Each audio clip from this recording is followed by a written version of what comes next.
Is Liverpool's biggest problem that failure to integrate the new players? Well, it's one of their problems. They've got a few problems at the moment, obviously.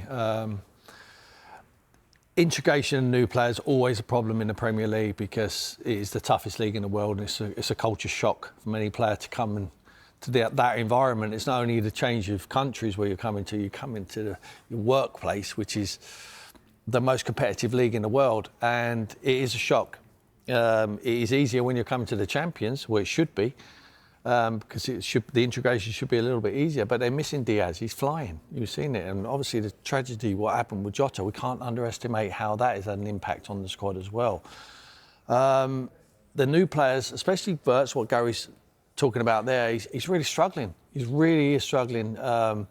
At the pace of the game, to find a position, trying to want to play him in the 10, which is preferred position, and then sticking him out on the left-hand side. Ekitike's done well. I think we can't argue with the impact he's had. Isak's obviously had the injury problems. He will come good because we know he can play in the Premier League. The same with Kirkes. Frimpong's been a real problem. We're not sure what he is. Is he a wide player? Is he actual fullback? I think he wants to play in forward areas. They're missing the players they've lost. Trent Alexander-Arnold as well. It's having a massive impact on them. You have to say, we're just looking for excuses because there's something not correct at the moment. And they need to address it very, very soon. Otherwise, it's going to be too late. You can't win the league in November, but you can certainly be out of it by November if you keep dropping points. And if they... look, I think they're still in it, because they're capable, but they're only capable, not capable on the performance we saw yesterday, Tom, certainly not. But they're capable on memory and the history of what this group have done last season. But, like you say, integration of new players, unless they get it right very, very soon, there's no title for them this year. Well, yeah, you say it's not over just yet. It is the subject of one of our polls this morning. Is it game over for Liverpool in the title race? And 77% are saying that yes, it is. And here's another one for you, Tim. They've lost 5 Premier League games so far. I know it's only November, but no Premier League winner has ever lost more than 6 games in a 38-game season. Now, they've had no draws, OK, so that helps. Yeah. The rest have all been wins. Yeah. But when you say it's not over yet, it could be quite soon. Absolutely, very soon, very soon. I mean, you do...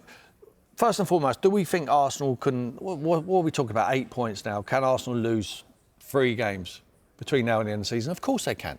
Of course they can. Can Liverpool go unbeaten between now and the end of the season? No. So they're going to have to lose more games, Arsenal. I don't see them doing that. I don't see Arsenal losing 5 or 6 games between now and the end of the season. I really don't, in the Premier League. So it's very close, if not impossible for them now. And especially when you've got, in between that, you've got Manchester City and Chelsea as well, who are now up to 3rd. Liverpool's, you said that integrating the new players was one of their problems. At the start of the season, we talked about they might lack a bit of depth in defence. Yeah. Is defence their biggest problem, or is attack just as much of a problem? Well, a bit of both, really. I don't think Van Dijk, for me, is a top draw player, leader of the club. He hasn't been great this season. He really hasn't. And Konate's even worse. He's been very poor. Fullbacks they've missed. They've got new fullbacks. They haven't settled either. Gravenberch has been missing in the 6th position. He's back now. We thought he was back. We thought they were back to not their best, but it was certainly an improvement. We played against Aston Villa and they beat Real Madrid. Gives anyone a lift, to be able to do that. But they got put to the sword yesterday. That was a statement win from Man City to say, just a reminder, guys, we are still here, and they look very, very good, and they're doing it without Rodri. It's incredible, the performance what they had. Some individual performances, which I know we're going to get onto later on in the show, but for Liverpool, it's not right at the moment, and no one can really, even including Arne Slot, can put their finger on just one thing. It's an accumulation of things, unfortunately, for them, and it's probably going to be a bridge too far for them to win the Premier League this season. But not impossible. I will never say impossible for a team who won it with a month to spare last year. Well, Sky Sports have partnered with Finalysis, an app where passionate fans share their opinions on their club. If you want to represent your club, scan that QR code or visit the Sky Sports app for more details. We're joined by Liverpool fan Lewis Anderson now. Lewis, what was your reaction to that defeat and how deflated are you this morning? I'm deflated like a flat balloon. I thought we'd just come back into it. We just got 2 wins. Real Madrid. We're thinking, all right, we've gone through our bad patch. We're going to do something now. Listen, you can lose away at Man City. Some of the best Liverpool teams have lost away at Man City. Klopp's team that got 98 points, whatever. It can happen, but to lose like that, we were so toothless. Yeah. It's like we forgot to put in our dentures. We couldn't do anything. We tried to be defensive in the first half. So if you're going to be defensive, either be a low block or press high. We kind of didn't do either one of those things, and we were just kind of passive. Yeah. And also another thing what I'll say is, last season Slot got a lot of credit for coming up, changing things for the second half and doing really well in the second half, yeah? Which is cool, but why do we keep playing so bad in the first half?